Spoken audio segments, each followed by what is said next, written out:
A 14-year-old black girl is bullied by bikers until she makes a shocking phone call. Isha had always walked the same route home from school, past the corner store and the vacant lot filled with knee-high grass, over cracked sidewalks and under telephone wires that dipped and swayed. Her mother used to say, "Stick to the path you know, Isha. Familiar roads keep you safe." But these days it felt like no place was safe, no matter how familiar. She was only 14, and each year up until now had passed without serious trouble. She got good grades, she loved science class, and she was shy, quiet around people she didn't know, polite around the neighbors. She had a small group of friends, just 3 other girls who liked reading books at lunch and dreaming about what they'd be when they grew up. But that was before the bikers showed up. They weren't from around the neighborhood originally. People said they rolled in about a month ago. 4 men, always wearing their scuffed-up leather jackets, always revving their engines too loud at night. They had become a dark cloud over the community. Some whispered they were drug runners, some said they were just troublemakers looking for easy prey. They hung around in the deserted lot next to old Mr. Johnson's mechanic shop and drank beer from crumpled cans. Aisha didn't know their names, but she would never forget their faces. The tallest one was stocky, with a thick, bushy beard and pale eyes that followed her every move. Another had a crooked nose and thin lips always curled into a sneer. Then there was the one with scars on his knuckles. He was constantly flexing his fingers as if itching for a fight. The 4th was younger than the rest, maybe in his 20s, with a nervous, darting gaze that unsettled her more than anything. They had started following her 2 weeks ago, calling out to her as she hurried home, mocking her hair, her voice, her skin. It started small and escalated fast. On a bright afternoon just last week, while Isha tried to ignore them, they laughed loudly, yelling, "Hey girl, don't walk so fast, we want to talk," and chuckling among themselves. She hurried her pace. The next day, they blocked the sidewalk, forcing her to walk around them. They snickered as she stepped onto the street to avoid their big boots and dusty bikes.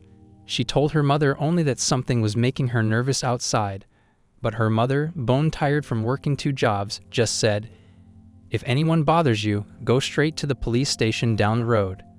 But Aisha didn't know how to explain to the police that these men hadn't laid a hand on her. Just words, just a slow encirclement. Besides, she'd heard stories of people not being taken seriously. She was afraid they'd just laugh and say, "They're just hanging out. Don't be silly." But it didn't feel silly. It felt like a trap closing in. Each day the tension grew. She noticed them earlier and earlier on her route. They'd stare at her, smirk, make comments. Some of the language they used she didn't even want to repeat. The slurs stung the worst. They tested her pride and tried to make her feel less than human. "Look at her, thinking she's so good," one would say. "What's wrong? Too stuck up to talk." Another would shout. Her heart hammered every time she approached that block. She imagined ways around them. Maybe she could take a longer route, even though it meant going down a street she wasn't familiar with. But what if they followed? What if that was worse?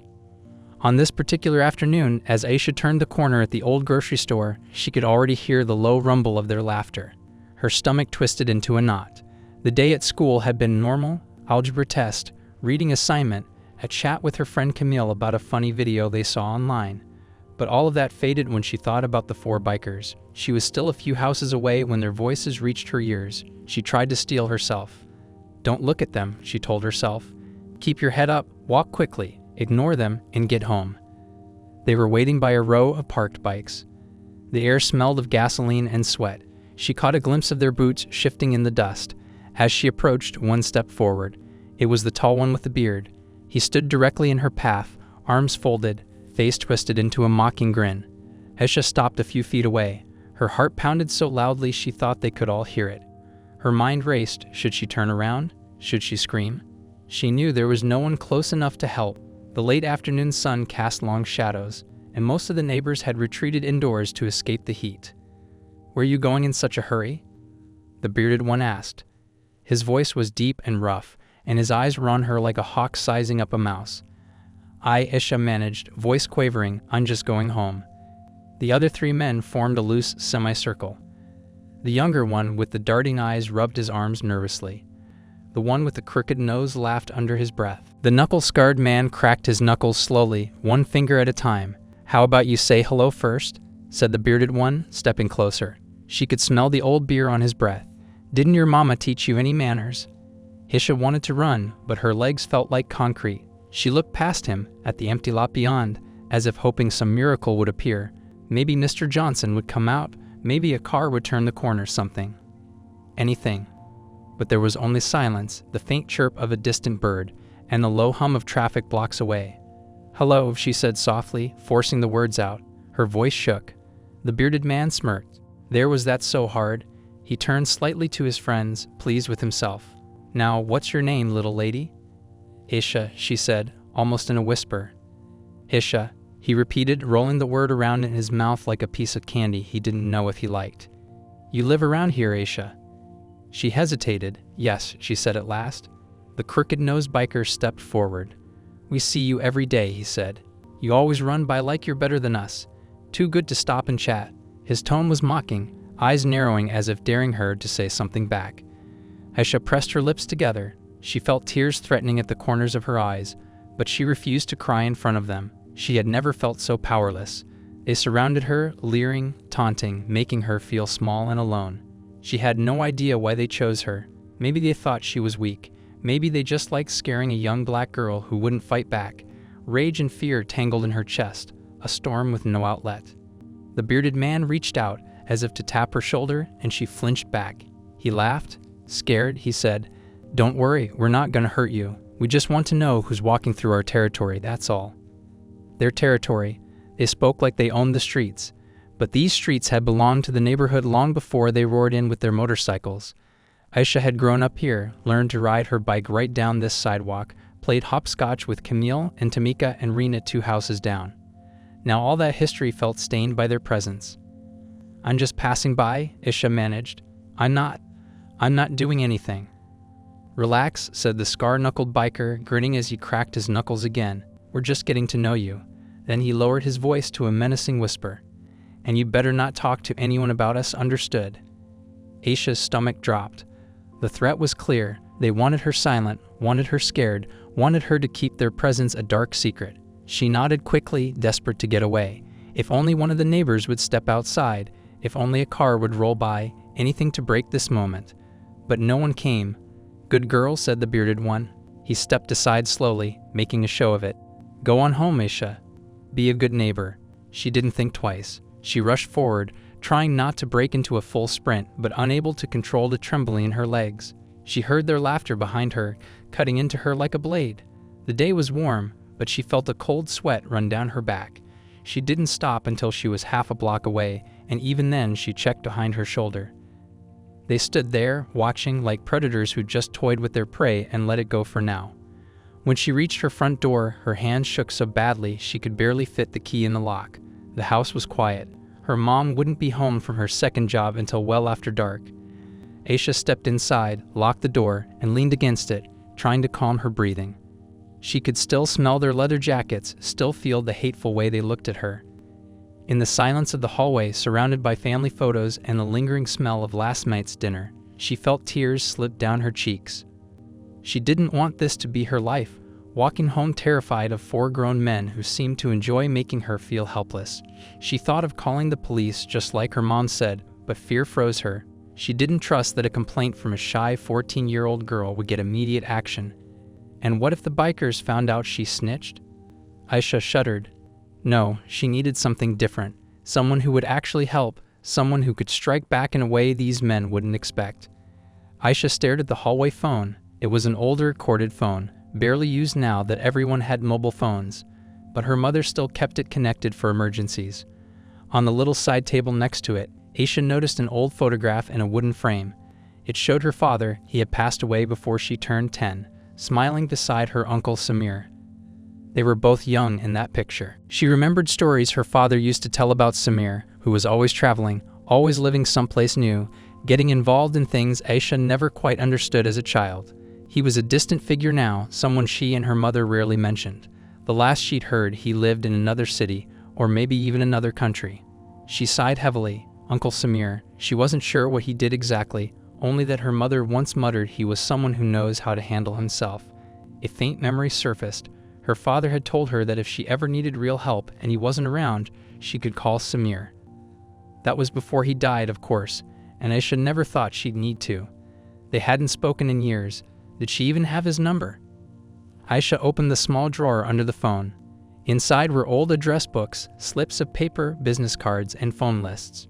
She rifled through them, heart still thumping, determined now. If she could just find a way to reach him, maybe he could guide her. Maybe he had connections, old friends who would know what to do about these men. She wasn't even entirely sure what she hoped for, just something different from tell the police and hope they listen. She flipped through pages until her eyes landed on a faded scrap of paper with Samir's name and a phone number. Her heart fluttered. She had something. She didn't even know if it was current, but it was something. She tucked it back into the drawer for now, deciding not to call this very moment. She needed to think. The thought of making that call lit a small spark in her chest. She wasn't alone, not entirely. There might be someone out there who could fight back, or at least show her how to stand up for herself. For the rest of the evening, she tried to distract herself, watched some TV, microwaved leftovers for dinner. But her mind kept replaying the scene. She could still see their eyes, their mocking smiles. She clenched her fists on the couch, staring at the TV without really watching it. Before bed, she took out the slip of paper again and stared at the number. Her hands didn't shake now. Fear and anger had combined into a determination she never knew she had. She whispered to herself, tomorrow, as if making a promise. Tomorrow she might find the courage to dial that number. Tomorrow she might change everything. Aisha woke up feeling as if she hadn't really slept at all. The night had passed with her eyes fluttering open at every small sound. Pipes creaking, tree branches scratching the window, distant sirens. She was tired, and now the morning light felt harsh and unforgiving. But it was a new day, and she had made herself a promise. She would find the courage to make that call to her Uncle Samir. Her mother was already gone by the time Aisha stepped into the small, tidy kitchen. The note on the table read, "Early shift at the diner. Left you cereal. Love, Mom." It was the usual routine. Her mother, Janice, worked at a nursing home during the week and picked up weekend shifts at a nearby diner. Money was always tight, and her mother's exhaustion often meant Aisha had to navigate problems on her own. There was no blame in that. Aisha understood how hard her mom worked, but it made the fear she felt that much heavier. Who could she turn to if not her mother? Who would even believe her if she told them about the bikers? The only person she could think of was someone she hadn't seen in years, Uncle Samir. Aisha still remembered faintly the last time she saw Samir. He had come for Christmas when she was about 8 or 9, tall and lean with a kind but distant face. He had listened quietly as her father talked about community matters, nodding thoughtfully but saying very little. Later, as Aisha played with her new dollhouse, she overheard her father and Samir talking in hushed voices in the next room. She didn't catch all of it, but something about owing a favor and former contacts stuck in her mind. At the time, it meant nothing, just grown-up talk. Now it might mean the difference between living in constant fear and finding a way out. Before heading off to school, Aisha slipped the folded paper with Samir's number into her backpack. She had decided she would wait until after school to call him. During the day, she could at least try to be normal, keep a brave face. No one at school knew what was happening after the bell rang. Her friends hadn't asked why she was jumpier than usual, why her eyes sometimes drifted out the classroom window as if watching for a threat. She tried to hide it, not wanting to worry them. They had their own teenage dramas, crushes, tests, family squabbles, but none of that felt as heavy as the threat Aisha carried inside her chest. At lunch, she picked at her sandwich more than she ate it. Distracted by the memory of the biker's laughter, her friend Camille noticed. "You okay?" she asked softly. "I'm fine," Aisha said, forcing a small smile. "Just not that hungry." Camille frowned but didn't press. Maybe Aisha could have told her, but what would Camille do? There was no point in dragging her friends into this.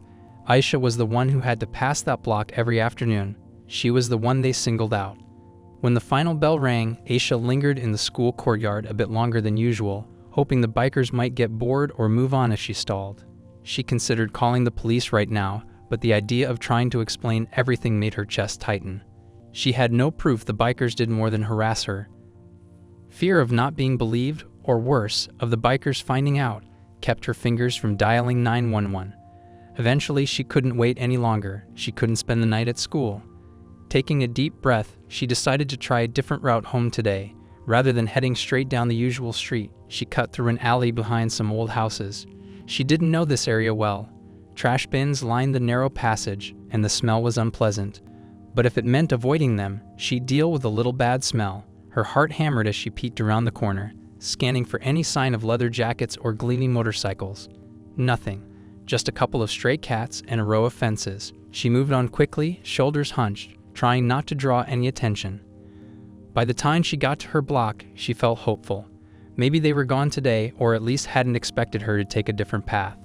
But as she approached her own street, she saw something that made her stomach drop. Parked 2 houses down from her front porch was a motorcycle, one she recognized. Her thoughts raced. Had they figured out where she lived? She froze for a moment, half hidden behind a tall hedge, trying to decide what to do. A single biker stood by the motorcycle, the younger one with nervous eyes. He seemed to be looking at her house, tapping a foot restlessly. Why was he here? Aisha's breath caught. If she walked up to her house now, he'd know where she lived for sure. If she stayed hidden, what then? She waited, heart in her throat, until the man sighed, glanced around, then climbed onto his bike. He kicked the engine to life and rumbled away, leaving a cloud of exhaust in his wake. Aisha watched him go, forcing herself to count to 20 before stepping out of hiding. She hurried home and locked the door behind her. They knew her face. Now maybe they knew her house. This wasn't just random harassment, it was a growing threat. She felt tears welling up again, but fought them. No more crying. She had to do something. Dropping her backpack in the hall, she pulled out the slip of paper and retrieved the landline phone from the side table. Her finger hovered over the numbers. Would Samir even remember her? Would he care? What if this number was disconnected or belonged to someone else now? Aisha took a trembling breath and dialed. The phone rang twice, 3 times. With each ring, Aisha's resolve wavered. On the 4th ring, she heard a click and a muffled sound as someone picked up. "Hello?" a voice said. It was a man's voice, deep but quiet. Aisha swallowed hard. Uncle Samir? It's Aisha. Aisha Daniels. A short pause. Aisha. He said her name as if tasting it, much like the biker had, but without the malice. It's been a long time. I hardly expected this call. Are you all right? Just the sound of his voice asking if she was all right nearly made her break down. She took a moment to steady herself. "I need your help," she said, voice shaking despite her efforts. "There are some men, bikers, who've been harassing me on my way home from school. I'm scared, Uncle Samir. They're getting bolder." He didn't respond immediately, and she worried the call had dropped. But then he sighed softly, like someone remembering old troubles. "You did the right thing calling me," he said. "Does your mother know about this?" Not really," Aisha admitted. "She works so much, and I haven't wanted to worry her. These men, they're on my street now. I don't know what to do." Samir cleared his throat. "All right, Aisha, listen carefully. I'm not in town, but I have some friends who might be able to help. People who look out for family. Good people. I'll reach out to them. Meanwhile, you have to be careful. Don't confront these bikers. Don't try to outsmart them alone. Stay home if you can. And if anything happens, call the police right away." The mention of the police made Aisha's stomach tighten. "But what if?" Samir cut her off gently. "Trust me. Just promise me you won't do anything risky. I'll call you back tomorrow, same time. Keep your phone close." The call ended soon after. Aisha set the phone down, her hand still shaking. She felt relief at having told someone, at not being completely alone. But uncertainty gnawed at her. Who were these friends Samir had mentioned? Would they even come? Could they help against men who looked like they thrived on violence and intimidation? Over the next couple of hours, Aisha stayed close to the windows, peering through the curtains now and then to see if anyone was lurking outside. The street looked quiet, just a few cars passing, a neighbor out watering their garden. The bikers were nowhere in sight, but she knew they were out there somewhere, like wolves in the dark. When her mother came home later that evening, tired and still wearing her uniform from the diner, Aisha almost blurted everything out. But her mother's face was drawn and weary, and she hesitated. What if telling her mom only made things worse? Her mother might confront the bikers or march down to the police station. But what if that put them both in danger? Janice noticed her daughter's tension.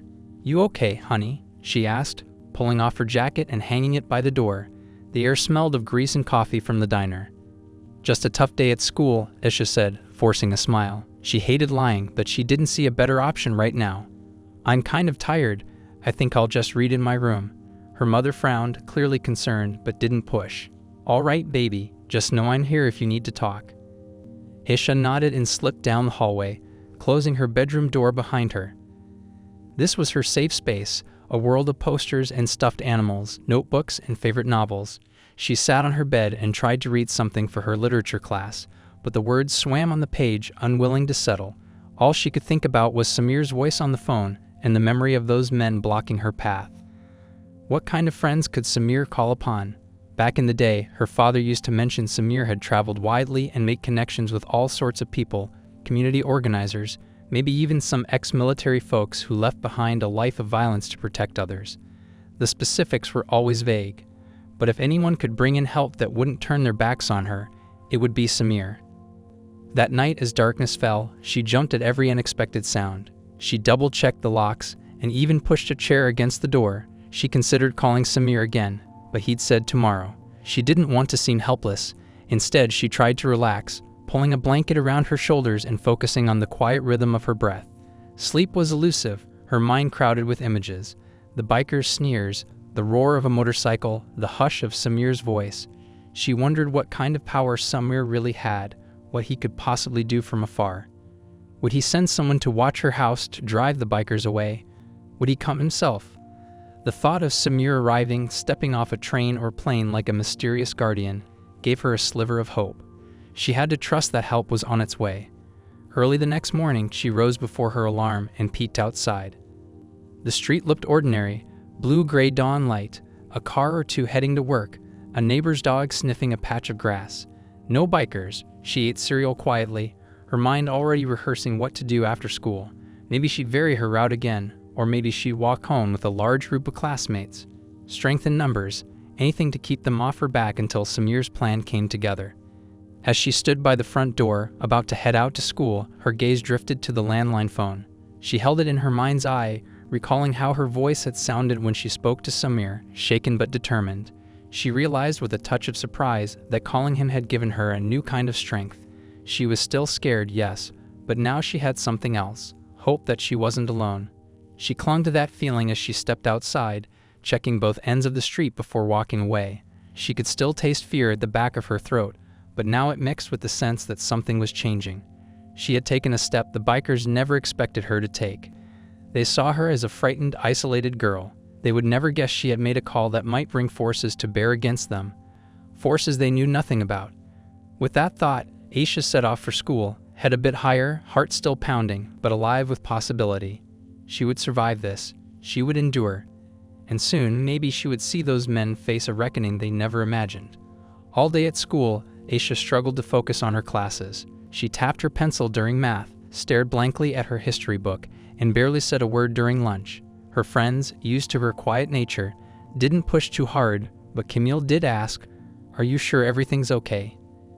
Aisha just nodded. She was too tired to lie convincingly. She spent every spare moment wondering when her uncle would call back and what he planned to do. How long would she have to keep sneaking around her own neighborhood, afraid of a group of men who clearly enjoyed terrorizing a kid? By the last bell, Aisha's nerves were frayed. She left the building, keeping her eyes low but ears open. The afternoon sun was warm and golden, and a gentle breeze rustled the trees. Such a calm scene, so different from how she felt inside. Determined not to run into the bikers, she decided to try the same detour as yesterday. She slipped down the alley behind the old houses, stepping carefully around trash bins and keeping to the shadows. Her heart pounded in her ears. Every crunch of gravel under her sneakers sounded too loud. Halfway through the alley, she heard something that made her freeze. A metallic clink and a soft, muffled curse. Pressing herself against a wooden fence, she peered around carefully. A figure stood near the end of the alley, fiddling with something inside a parked car. Her throat tightened. Was it one of them? She couldn't be sure.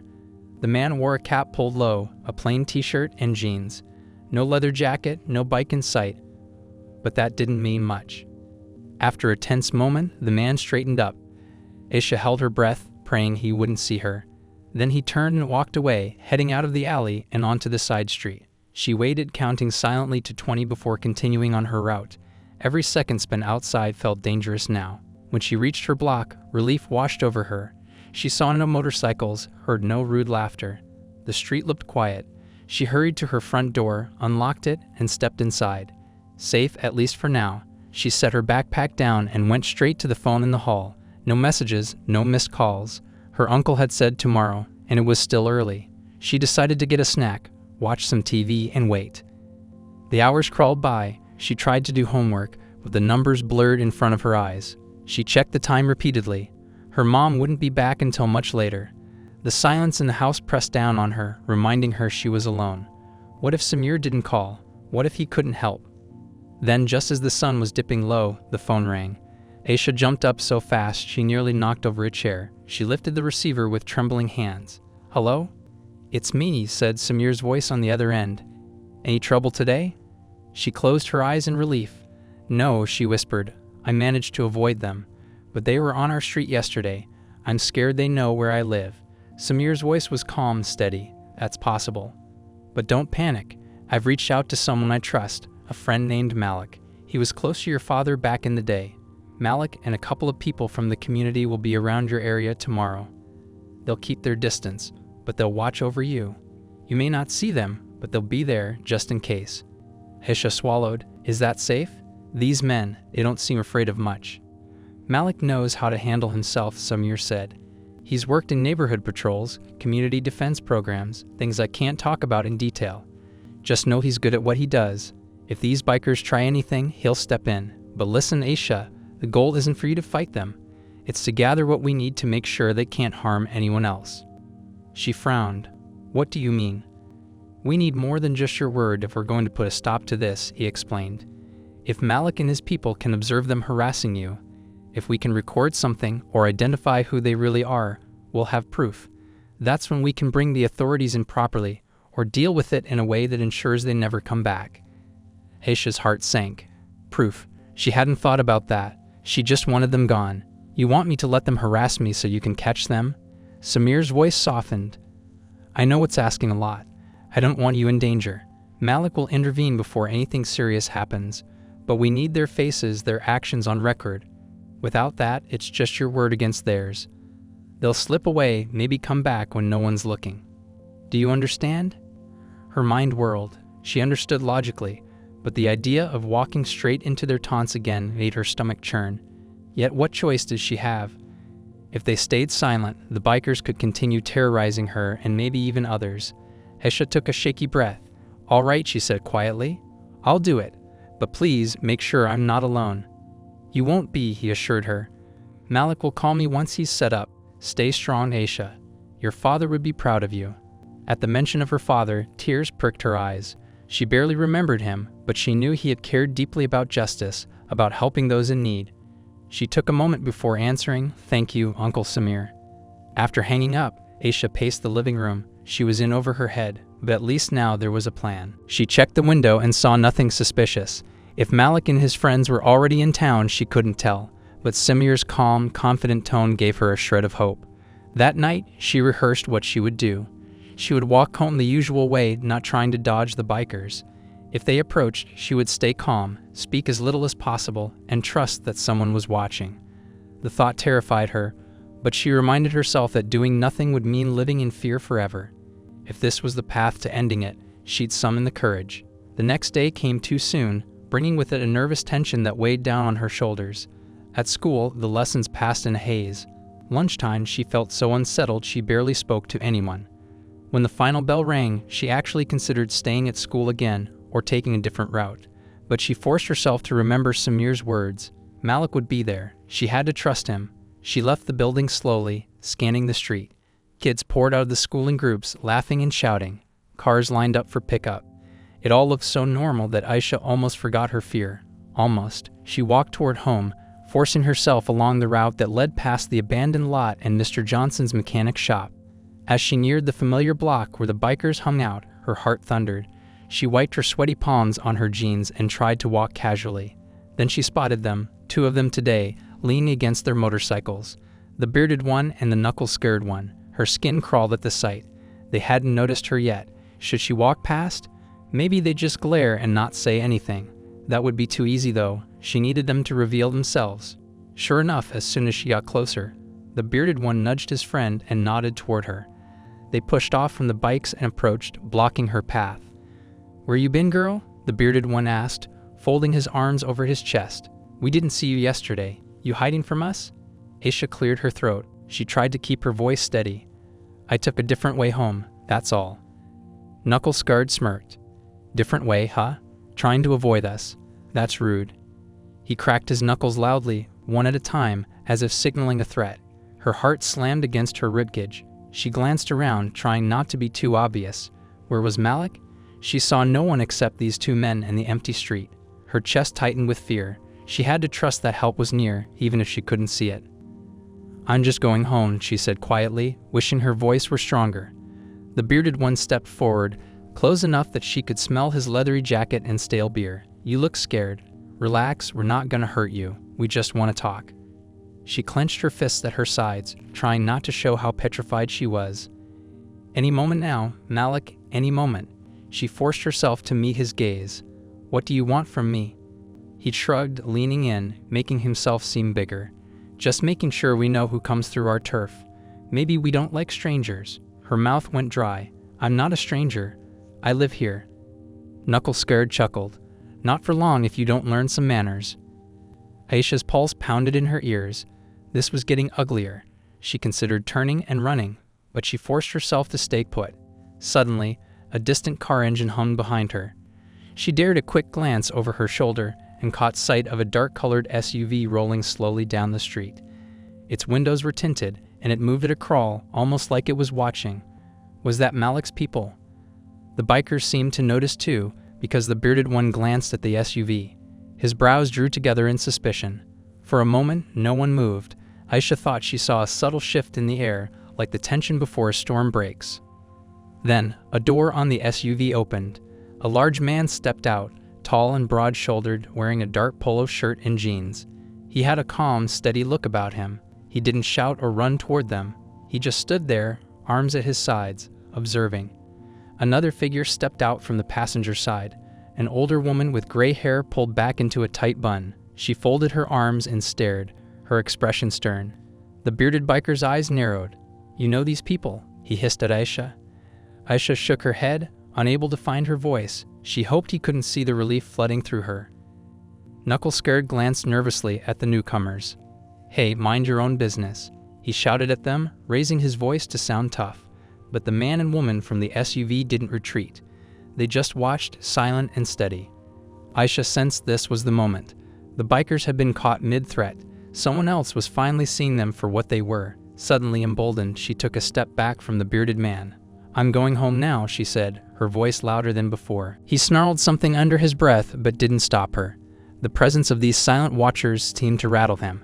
Aisha moved carefully around them and continued walking down the sidewalk, heart hammering, waiting for something, anything, to happen. Would Malik step in now? Would the bikers try to follow? But the bikers stood frozen, confronted by strangers who weren't backing down. Aisha didn't dare turn around for a better look. She just kept moving, one foot in front of the other, until she reached her house. Once inside, she peered through the front window. The SUV was gone, and so were the bikers. The street looked ordinary again, as if nothing had happened. Her hand shook as she pulled her phone from her pocket and dialed Samir's number. He answered quickly. "It's done," she said, voice shaky. "They confronted me, and I think Malik was there. An SUV showed up. Samir's voice was warm. That was them. Good job, Aisha. Now we have something to work with. Malik will be in touch. Just sit tight, okay?" She nodded, even though he couldn't see her. As she hung up, a wave of emotion crashed over her. She had stood up to them, faced them down, and lived through it. The bikers weren't gone yet, but something had changed. There were witnesses now, watchers who wouldn't let this slide. She wasn't alone anymore. Aisha sank onto the couch, relief and tears mixing freely. This wasn't over, but for the first time, she believed it could end. And that was enough to give her hope. That evening, as dusk settled over the quiet streets, Aisha was startled by a soft knock on the front door. She'd been pacing the living room, still rattled by the afternoon's confrontation. Her mom had come home a little while ago, and Aisha was trying to gather the courage to finally tell her the truth. But before she got the words out, that gentle knock startled them both. Janice looked at her daughter, concerned. "Are you expecting someone?" Aisha shook her head. No. Her mother approached the door, careful to keep the chain on as she opened it a crack. A warm, low voice drifted in. "Good evening, ma'am. I'm a friend of Samir Daniels. My name is Malik. May we speak with you and Aisha for a moment?" Aisha's heart gave a little jump. Malik. She rushed over, and her mom, confused but trusting her daughter's reaction, unfastened the chain and opened the door wider. Standing on the porch was the same large man Aisha had seen earlier from a distance, along with the older woman who'd folded her arms and stared the bikers down. Up close, their presence felt calming rather than intimidating. Malik had kind eyes and wore a simple polo shirt. The woman introduced herself as Mrs. Smith, her voice steady and warm. Janice looked from them to Aisha, puzzled. You know them? Aisha took a deep breath. Now or never. Mom, remember Uncle Summer, she began, her voice shaky. I called him because some men have been bothering me on my way home. Really scaring me. The words spilled out, tears gathering in her eyes. These are the people Uncle Samir sent to help. Janice's brows knit in worry and surprise. Bothering you? Who? Aisha swallowed hard. 4 bikers. They've been harassing me. They followed me, blocked my path, said terrible things. I was afraid to say anything because I didn't know what would happen. Her voice shook, and Janice pulled her into a hug, face pale with concern and anger. Malik and Mrs. Smith stepped inside quietly. Malik cleared his throat. I'm sorry this has been happening, Ms. Daniels. Samir reached out to me a couple of days ago. He knew I had experience dealing with, well, community problems like this. Today, we wanted to confirm who these men are and make it clear they're not going to get away with this. Janice's eyes widened.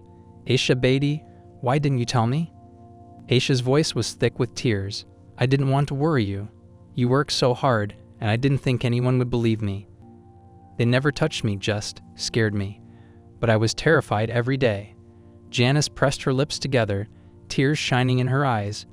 You should never have to go through that alone. She turned to Malik and Mrs. Smith. What do we do now? Mrs. Smith spoke up, gentle but firm. We caught them on camera today. We had a small camera in our SUV's dashboard. We recorded the confrontation. They threatened her, and that's enough to involve the police. Aisha's heart fluttered. Proof. Malik nodded. We can present this to local authorities, but we know that sometimes these situations can get tricky. Before we do that, we wanted to coordinate with you, make sure you and Aisha are safe. Sometimes involving the police right away spooks these guys, makes them lash out. Janice squared her shoulders. I want them to stop, whatever it takes. Aisha looked at Malik. What if they come back? Her voice trembled slightly. They were on our street before. They might get mad if they know we got help. Malik knelt slightly to meet Aisha's eyes. I understand why you're scared, but we won't leave you alone. We have a few people in the neighborhood willing to help keep watch. Stay close by. We'll let the police handle the official part once we have everything ready. If these bikers show up again, we'll make sure they don't get near you. Aisha nodded, tears of relief slipping down her cheeks. She felt her mother's hand resting on her shoulder. Okay, Aisha managed. Thank you. They spent the next half hour discussing details. Mrs. Smith mentioned that they'd contacted a community liaison officer, a police officer who worked closely with neighborhood watch groups and was known for taking complaints seriously. We'll show them the video, she said, and then set up a time for you and Aisha to give a statement. By then, we hope to have identified the bikers in their hangouts. Janice sighed heavily, rubbing Aisha's back. I feel like I failed my daughter by not knowing this was happening. Aisha looked up, her voice trembling. Mom, you didn't fail. I was scared and I didn't know what to do. I'm sorry I didn't tell you. Her mother hugged her tightly. We're okay now. Let's move forward together. Malik smiled softly at the scene. Samir said your family has a strong spirit. Your father was the kind of man who stood up for what was right. We're just continuing that legacy. Aisha's chest warmed. She didn't remember much about her father, but hearing that he was this kind of man gave her confidence. She had family, even distant, who cared and would step in. She wasn't alone in this fight. After Malik and Mrs. Smith left, promising to keep them updated, Aisha and her mom sat on the couch, holding hands. They talked quietly about fear and courage, about telling the truth even when it's scary. Janice apologized again, but Aisha shook her head. Mom, it's not your fault. Those men chose to do this. We'll stop them. That night, Aisha slept more soundly than she had in weeks. Knowing that help was nearby, that people believed her story and were prepared to act, made all the difference. The next afternoon, on her way home, Aisha walked her usual route. She carried her shoulders a bit straighter. True, she was still scared. The memory of those men's sneers didn't vanish overnight. But she knew that somewhere nearby, Malik's team was watching. She scanned the area as she passed the abandoned lot. Empty. No rumble of motorcycles. No harsh laughter. She exhaled softly, relief flowing through her veins like a gentle current. At home, her mom greeted her at the door. Any trouble? She asked, voice tense. Aisha shook her head. Nothing. They're not around today. Janice nodded, relief and worry still mingling in her eyes. We got a call from Mrs. Smith. The police officer wants to meet tomorrow afternoon after your classes. She said they've identified one of the bikers from the video and they're looking into his record. Aisha's pulse quickened. Really? So it's working? Seems like it. Janice offered a small smile. Maybe they have warrants, or maybe they're connected to other trouble. In any case, the officer wants your statement. I can go with you. Aisha nodded firmly. Yes, please. I want you there. The next day, after school, Aisha and her mother headed to the small community policing center just a few blocks away. It was a modest building, painted beige, with a friendly officer at a reception desk. Malik and Mrs. Smith were there, along with a middle-aged police officer wearing a crisp uniform and kind eyes. His name tag read Officer Nguyen. They sat in a quiet room at the back, where Officer Nguyen played the dash cam footage on a laptop. Aisha tensed as she watched the scene, her small figure, shoulders hunched, facing two large men. Her fear was evident in the way she held herself. She forced herself to watch it all, to remember the feel of their gaze and the hot panic in her chest. Then she answered the officer's questions, describing what had happened that day and the days before. Officer Nguyen nodded thoughtfully. This gives us enough to open an investigation. One of the men, the bearded one, is a known associate of a small biker crew we've been looking at. Mostly intimidation, a few petty crimes. Nothing huge, but we need to send them a message that targeting a young girl is not okay. Aisha felt her mom's hand tighten around hers. So you can stop them? We will do what we can, Nguyen said. We'll keep an extra patrol in the area. If they show up again, we'll intervene quickly. In the meantime, we're gathering more evidence, talking to other neighbors. If they threatened or intimidated anyone else, we'll find out. Aisha straightened her back. Thank you, she said softly. Malik gave her a small nod, and Mrs. Smith smiled. After the meeting, Malik spoke quietly to Aisha and her mother in the lobby. We'll keep watching the neighborhood for a while, he said. I know facing them was hard, but you were brave. That courage will help keep them away. People like that expect fear and silence. You didn't stay silent. Aisha looked down at her shoes, feeling both shy and proud. I couldn't have done it alone. You're not alone, Mrs. Smith said gently. Not anymore. They stepped out into the afternoon light. Aisha felt lighter, as if the sun shone brighter. She had spent weeks under a dark cloud, feeling small and scared. Now that cloud was lifting. There was still work to do. Who knew if the bikers would try something else before the police cornered them? But at least she wasn't facing it in the dark. There were people watching out for her, protecting her, and standing behind her words. As they walked home, Janice asked quietly, Aisha, how do you feel? She took a moment to answer, thinking over everything that had happened. Still a little scared, she admitted, but not hopeless. I know that sounds weird, but before, I was scared and I thought it would never end. Now I know people are helping and I can see a path forward. Janice put an arm around her. We'll get through this together. Back at the house, Aisha found a moment alone and dialed Samir's number on the landline. He picked up after a couple of rings. Aisha, he said, his voice warm. How are things? She smiled into the receiver. They have a video and a police officer is helping. Malik's team was great. The bikers haven't been around since. Samir's relief was audible. That's good news. I'm proud of you. I know this wasn't easy. It's not over yet, Aisha said, feeling a new steadiness in her voice, but I'm not scared by myself now. That makes all the difference. Your father would be proud, Samir said softly. Stay safe, and if anything changes, call me. I'm still here. When the call ended, Aisha took a deep, steadying breath. She felt stronger, braver. The road ahead might still have twists and turns, but now she knew she could keep walking, head up, heart steady, backed by family and newfound allies. And that was a kind of victory she never thought she'd taste again. It took a few tense days before anything really changed.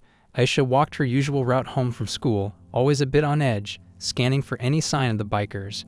Most afternoons, there was nothing, just the hum of traffic from a distant street, a neighbor sweeping their porch, the clatter of a bus passing by. Malik's presence was invisible but reassuring. Sometimes she'd spot that dark SUV parked at the end of the block, or catch a glimpse of someone who nodded at her, a subtle signal that she was not alone. Aisha's mother spoke often to Officer Nguyen. He updated them on the investigation. The police had identified 2 of the bikers and were reviewing past reports. It turned out that an older gentleman a few blocks away had also been intimidated, and a small shop owner had complained about harassment that sounded awfully similar. With these stories and the video footage, the authorities were building a stronger case. The word was spreading through the neighborhood too. People quietly passed along what they knew. This wasn't just about Aisha now, it was about keeping their community safe from bullies who thought they owned the streets. As the tension began to ease, Aisha found herself looking ahead. She had math tests to study for, books she wanted to read, and plans to catch up with Camille and her other friends. She realized how much these past weeks had stolen from her: the peace of a normal afternoon, the simple joy of walking home without dread. Now, with Malik and his people quietly patrolling, and the police taking the matter seriously, that peace was slowly returning. One afternoon, as she left school, Camille jogged to catch up with her. "You've been so quiet lately," she said, touching Aisha's arm gently. "I know something's been bothering you. If you don't want to talk about it, I understand, but I'm your friend. I'm here." Aisha hesitated. She had kept it inside for so long, but now that things were moving toward a resolution, maybe it was time to be honest. "Some guys have been giving me trouble on my way home," she said softly, looking down at her shoes. "Bikers. They were harassing me, following me." Camille's eyes widened with shock and anger. "What? Why didn't you tell me?" Aisha's voice quavered. "I was scared and embarrassed. I didn't know how anyone could help, but I'm dealing with it now. I have family, friends, and the police involved." Camille reached for Aisha's hand. "I'm so sorry you went through that alone. That's awful. Next time you can always tell me. I don't know how I'd help, but I'd stand by you anyway." Aisha managed a small, grateful smile. "I know that now." They walked together for the first half of the route. Even though Camille had to turn off at her own street, that first portion of the journey felt lighter. Aisha realized she had friends who cared, and she no longer had to keep this secret locked inside her chest. As she continued alone, Aisha spotted a familiar figure leaning on a fence near the old mechanic's shop. Malik looked relaxed, wearing a casual shirt and jeans, as if he were just enjoying the afternoon air. He caught her eye and offered a slight nod. No words, just a silent acknowledgement that he was there. She nodded back, heart calmer than it had been in a long time. When she got home, she found her mother smiling. Officer Nguyen called. They'd issued warrants for 2 of the bikers, Janice said, voice filled with relief. "They're going to pick them up for questioning." He said they have enough now, multiple complaints, the video witness statements. They can't just ride around terrorizing people anymore. Aisha let out a long breath she hadn't known she was holding. "So it's almost over?" "I think so," her mother said, pulling her into a hug. "Even if it's not overnight, the police are involved now. Your Uncle Samir's contacts really helped. This is being taken seriously." After they parted, Aisha stepped out onto the porch. The evening light was soft and warm, painting the houses and trees in gentle hues of gold. She heard a distant motorcycle engine somewhere far away, a sound that would have terrified her not long ago. Now it was just part of the background. She had her allies, her family, her community. She was no longer the isolated, trembling girl with no one to turn to. A few days later, Janice and Aisha met again with Officer Nguyen and Mrs. Smith at the community center. The officer explained that 2 of the bikers had been brought in. One had a record of petty crimes, and the police believed the other 2 would be found soon. Already, word had spread that these men had messed with the wrong neighborhood. Malik confirmed that he and a few others would continue to keep an eye out, ensuring no retaliation occurred. Aisha listened quietly. She felt a complex mix of emotions: relief, anger at what they'd put her through, pride that she had found the courage to speak out. When they walked out of the center, she turned to Mrs. Smith. "Thank you for helping me." Mrs. Smith placed a gentle hand on Aisha's shoulder. "You helped yourself by asking for help. That's not easy to do. You broke their pattern. Bullies thrive on silence and fear. You stood up and said, 'No more.'" Aisha swallowed hard, touched by her words. Then she asked something that had been on her mind. "Is Uncle Samir going to come visit?" "I'm not sure," Mrs. Smith said kindly. "He's a busy man, travels a lot. But I think he'd be proud to see how strong you've been. He trusts you, and he trusts us." That evening after dinner, Aisha picked up the phone to call Samir again. He answered on the second ring, as if expecting her call. She told him everything: the warrants, the support of the community, the relief settling over her heart. Samir's voice was warm with pride. "You did well, Aisha. It takes real courage to shine a light on something like this. Not everyone does. I'm sorry you had to face it at all, but you showed them what you're made of." Aisha felt tears prick at her eyes. I never thought I'd be calling you for something like this, she admitted softly. He chuckled. Your father would say that's what family is for, even the distant kind. And remember, you have more family than you realize. Your neighbors, Malik, Mrs. Smith, Officer Nguyen. They're all part of that circle now. When the call ended, Aisha felt a sweet calm wash over her. She was learning that standing up against fear doesn't mean you're never afraid. It means finding the strength and support to face that fear. She had done that, and in doing so, she'd unlocked a network of allies she never knew existed. The next day was Saturday, and Aisha slept in for the first time in weeks, not jolting awake at every sound outside. After breakfast, she helped her mom with chores and then decided to walk to the corner store for some snacks. She felt a thrill of nervousness stepping onto the sidewalk, her heart remembering old fears, but she pushed forward. The streets were quiet. A couple of kids played basketball in the driveway. An old man walked his dog. Aisha passed the empty lot where the bikers used to gather. Nothing remained but some crushed cans and a few patches of weeds. At the corner store, she picked out a candy bar and a soda. The cashier, an older woman who'd known her family for years, smiled warmly. Haven't seen you around as much lately. Everything okay, sweetheart? Aisha hesitated, then smiled back. I'm okay now, she said. Just had a rough patch, but I'm good. As she headed home, enjoying the warm sunshine, she spotted Malik once more. This time he was walking slowly down the block, hands in his pockets as if taking in the neighborhood. She gave him a small wave. He nodded with a faint smile and kept walking, like an unseen guardian who would fade back into the normal rhythm of daily life as soon as the danger passed. Aisha realized that the bikers, once so large in her mind, were now reduced to a cautionary tale. They had tried to intimidate her, to make her feel small and powerless, and they almost succeeded. But she had fought back, not with fists, but with courage, allies, and the truth. In doing so, she took back not just her own sense of safety, but also helped shine a light on problems lurking in the neighborhood. When she turned the key in her front door, stepping back into her home, she felt changed. Stronger, more aware of the world's dangers, yes, but also more aware of the power of community and family, both the relatives she barely knew and the neighbors who stepped up to help. In her room, Aisha pulled out her homework. Life was returning to normal, and normal had never felt so precious.